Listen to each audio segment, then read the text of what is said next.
Welcome back બુલેટિનમાં હવે કરીશું વાત સ્થાનિક સ્વરાજની ચૂંટણીમાં જનતાના મિજાજની। ઉપલેટાના ભાયાવદર પાલિકાની ચૂંટણીની લડાઈ ચરમસીમાએ પહોંચી છે, ત્યારે હવે વિકાસને લઈ સ્થાનિક સ્વરાજની ચૂંટણીને લઈ ભાયાવદરમાં કેવો માહોલ છે તે જાણવા માટે સંદેશ ન્યૂઝે સ્થાનિકોનો મૂડ જાણ્યો હતો।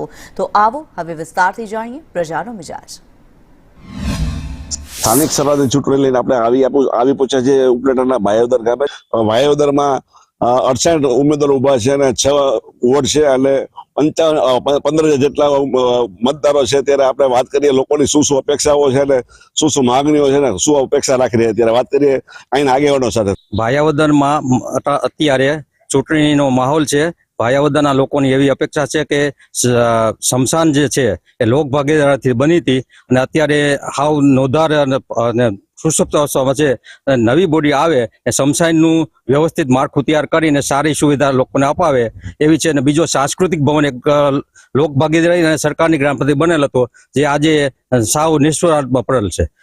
લોકોની એવી અપેક્ષા છે કે ભાયાવદરમાં સારા લોકો આવે, સારી બોડી બને અને સારો વહીવટ આપે। ભાઈની માંગણી લોકોની માંગણી તે રીતે કે સ્મશાનની અને જે સુવિધાઓ છે તે આપે અને સારી બોડી આવે અને સારું કામ કરે। ત્યારે અન્ય લોકોને પૂછીએ કે શું પોતાની અપેક્ષાઓ છે ત્યારે વાત કરીએ। તમારું નામ છે સર? મારું નામ હસમુખભાઈ માકડિયા છે। આ ગોંડલ રાજાશાહીનું ગામ છે ભાયાવદર અને ઉપલેટા તાલુકાનું મોટામાં મોટું ગામ છે। પણ ભાયાવદરની પ્રજાએ શું પાપ કરી રહી છે કે ભાયાવદરને આજ રોજ સુધી ફિલ્ટર પ્લાન્ટનું પાણી મળતું નથી। જે તે સરકારે ગ્રાન્ટ પુષ્કળ આપી પણ જે બોડી ભાયાવદરની હોય એને આ પૈસાનો દુરુપયોગ કર્યો કે સદુપયોગ કર્યો, પણ ભાયાવદરની પ્રજાને શુદ્ધ પાણી મળતું નથી। ઉદ્ઘાટન થઈ જાય તો પણ આજ ભાયાવદરની પ્રજાને શુદ્ધ પાણી મળતું નથી। આ મારો ખાસ પ્રશ્ન છે।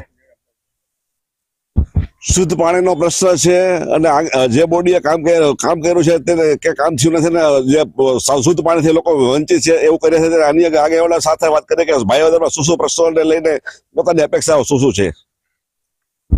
મારું નામ વીરાભાઈ રબારી છે અને ભાયાવદર શહેરના યુવાઓની માંગણી છે કે ભાયાવદરની અંદર એક ક્રિકેટ ગ્રાઉન્ડની જરૂરિયાત છે। જે સ્પર્ધાત્મક પરીક્ષાઓ આવતી હોય જેના માટે પોલીસ કોન્સ્ટેબલ છે, જેમ કે PSI છે, RPF છે, તેના માટે લાંબી કૂદ માટે, રનિંગ માટે ભાયાવદર યુવાઓની માંગણી છે કોઈ પણ બોડી આવે કે એને એક મસ્ત સારામાં સારું ગ્રાઉન્ડ ફાળવવામાં આવે એવી અમારી અપેક્ષા છે।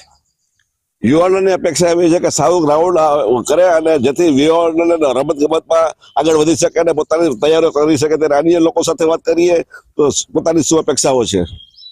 મારું નામ અંકિત પીઠડિયા છે અને અમારે ગામને એ જરૂર છે કે અમારે ગામમાં સારા શિક્ષકો આવે અને નવી સાયન્સ સ્કૂલ આવે, બરોબર। અને બીજું કે અમારે ગામમાં રાજનીતિ કરે એવા માણસોની નહીં, કાર્યનીતિ કરે ને એવા નેતાઓની જરૂર છે। તો એવા નેતાઓ અમારા ગામમાં અમને મળે।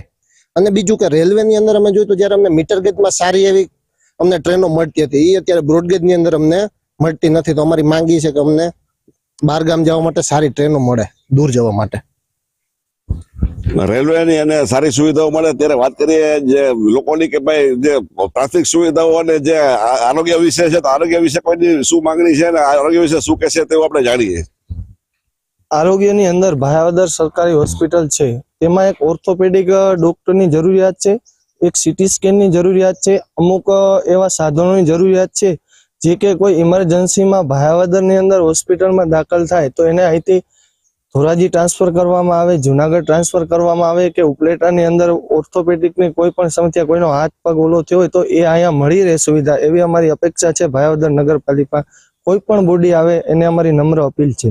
અને ભાયાવદરમાં જે કઈ પણ બોડી આવે તે કામ કરે એવી અપેક્ષા રાખે છે। અલ્પેશ ત્રિવેદી, ભાયાવદર, સંદેશ ન્યૂઝ, ધોરાજી।